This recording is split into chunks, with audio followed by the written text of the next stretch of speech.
Amados irmãos e irmãs, celebramos hoje a terça-feira da quarta semana da Páscoa. O evangelho que vamos meditar encontra-se em João, capítulo 10, versículos de 22 a 30. O Senhor esteja convosco, Ele está no meio de nós. Proclamação do evangelho de Jesus Cristo segundo João. Glória a vós, Senhor. Celebrava-se em Jerusalém a festa da dedicação do templo. Era inverno. Jesus passeava pelo templo, no pórtico de Salomão. Os judeus rodeavam-no e disseram: Até quando nos deixará em dúvida?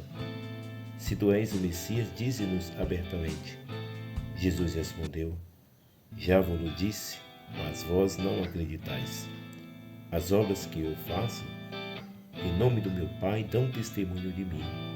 Vós, porém, não acreditais, porque não sois das minhas ovelhas.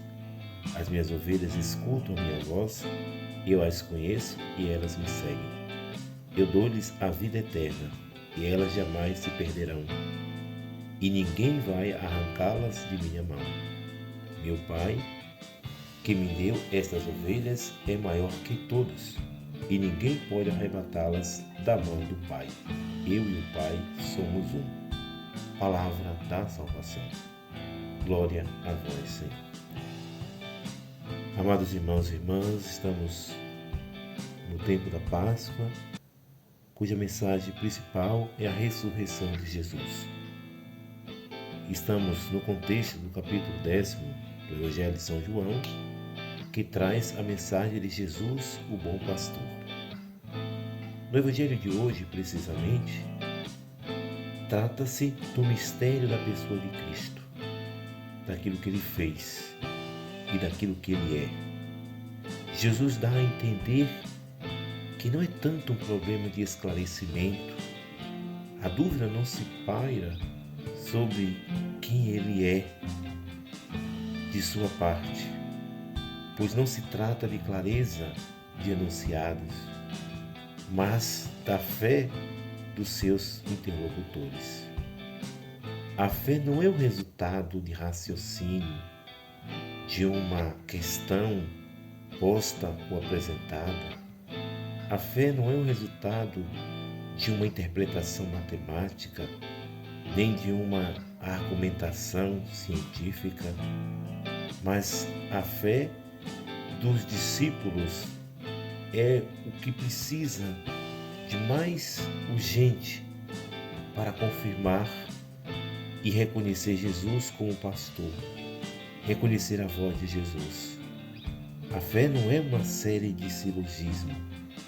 A fé não é um dado que se consegue a partir de um raciocínio puramente lógico. Para entender Cristo e aproximar-se de seu mistério, é necessário pertencer a seu rebanho e ouvir a sua voz. Diversamente do cego de nascença, os judeus não compreendem e nem tampouco fazem nenhum esforço para aceitar Jesus e reconhecê-lo como Messias. Assim sendo, a cegueira deles é uma cegueira voluntária e responsável. Mostraram-se radicalmente incapazes de pertencer ao rebanho. Não quiseram estabelecer as relações de comunhão, de fraternidade, de diálogo, busca sincera que estão na base de todo o encontro. Assim, os apóstolos, os discípulos de Jesus, mostram e fazem a diferença. Enquanto os judeus não conseguiam compreender, acolher a sua voz, os discípulos, no entanto, na difusão do Evangelho, eles tiveram que compreender, não uma compreensão a partir de um silogismo, a partir de uma interpretação hermenêutica, mas um conhecimento que se dá pela fé, pelo testemunho, pelo compromisso de que Jesus é Deus. Mas não é Deus porque faz, mas é Deus porque é. Ele é Deus porque fez.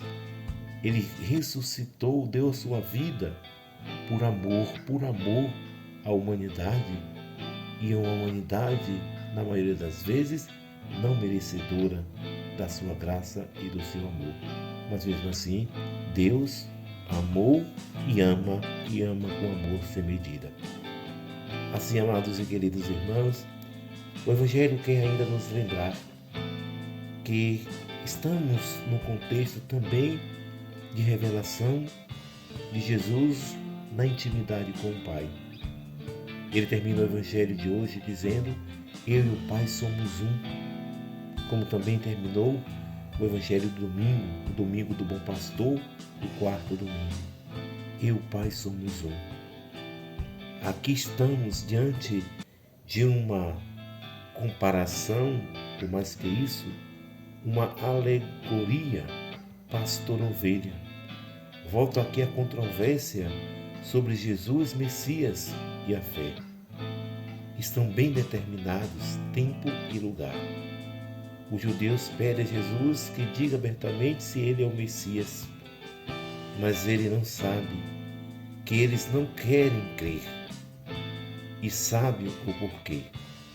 Não são ovelhas suas, não querem pertencer a ele, ao passo que as ovelhas de Jesus ouvem a sua voz, e ele lhes dá a vida, reconhecendo-as e chamando-as pelo nome, e ninguém lhes arranca das mãos. São um dom do Pai. Notemos a afirmação final: eu e o Pai somos uma coisa só. Portanto, quem rejeita Jesus, rejeita igualmente o Pai. Que o Senhor nos dê a sua graça, que o Senhor nos dê a graça, sobretudo, de nos reconhecer como ovelhas, ovelhas que escutam, ovelhas que o conhecem e ovelhas que o seguem. Que Deus nos abençoe e nos guarde. Ele que é Pai, Filho e Espírito Santo. Amém.